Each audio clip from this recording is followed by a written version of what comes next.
Bonjour chers compatriotes et heureux de vous retrouver.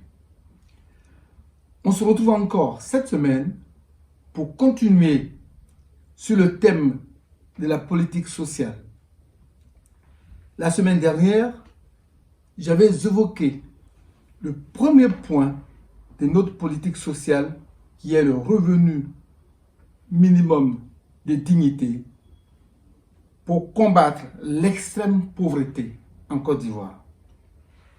L'une des conditions pour bénéficier de cette allocation était donc d'être inscrit à notre programme Plein Emploi, qui est le sujet de ce jour. Il s'agit d'une mobilisation de moyens politiques, économiques, humains, intellectuels et organisationnels pour mettre ou remettre au travail toute la population en âge et en capacité de travailler, mais qui ne travaille pas. Il s'agit d'un programme de réinsertion sociale des jeunes et des moins jeunes dans la vie active de manière durable. En tant qu'homme politique de gauche, je trouve ignoble, inconcevable et impensable qu'on puisse abandonner des jeunes alors que nous entendons à longueur des discours ou débats politiques que la jeunesse est l'avenir de la société, que la jeunesse est l'avenir de la nation.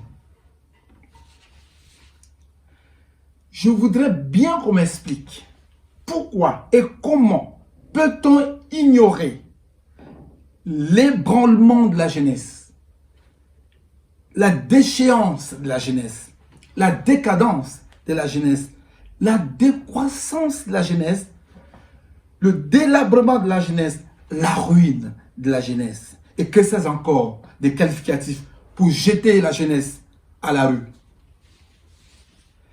Cette politique antisociale pousse la jeunesse ivoirienne à devenir un danger pour elle-même et un danger pour la société tout entière.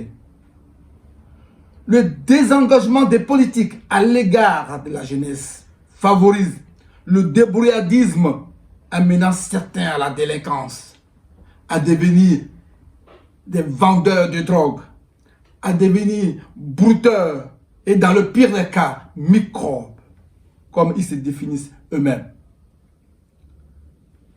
D'autres encore deviennent malheureusement des candidats à l'exil et à la migration potentiellement dangereuse pour eux, dangereuse pour leur vie.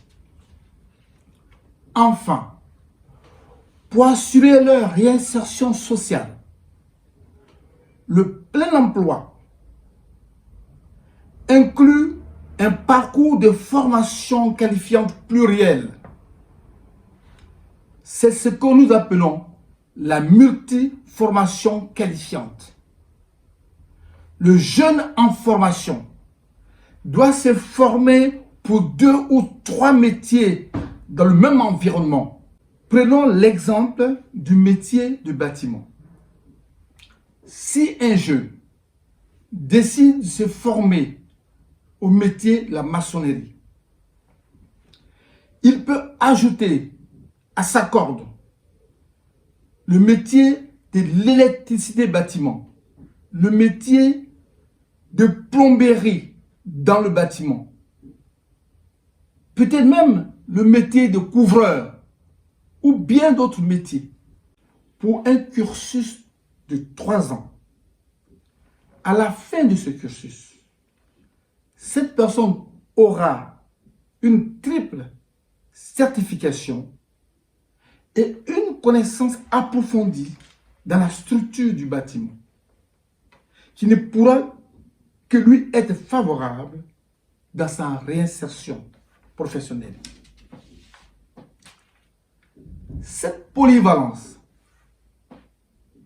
pourra lui permettre de trouver facilement du travail, aussi bien dans le privé que dans le public.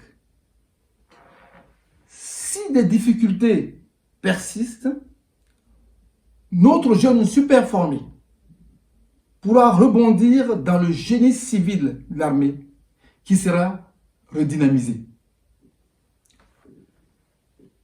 Si les difficultés persistent toujours, aussi à ce niveau, notre jeune super formé toujours aura la possibilité de se mettre à son compte, soit individuellement ou en association avec d'autres jeunes formés de manière complémentaire. La boucle du plein emploi sera définie ainsi.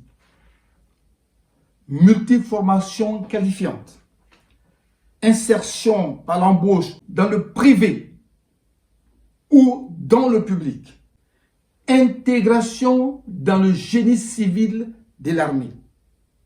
Et enfin, aide de l'État pour l'auto-entrepreneuriat. Voici nos 4 étapes pour que la boucle de l'insertion sociale soit bouclée. C'est cela, notre projet du plein emploi. Mais ce thème, qui est le cheval de bataille de notre programme, reviendra régulièrement dans nos débats pour mieux faire comprendre notre démarche.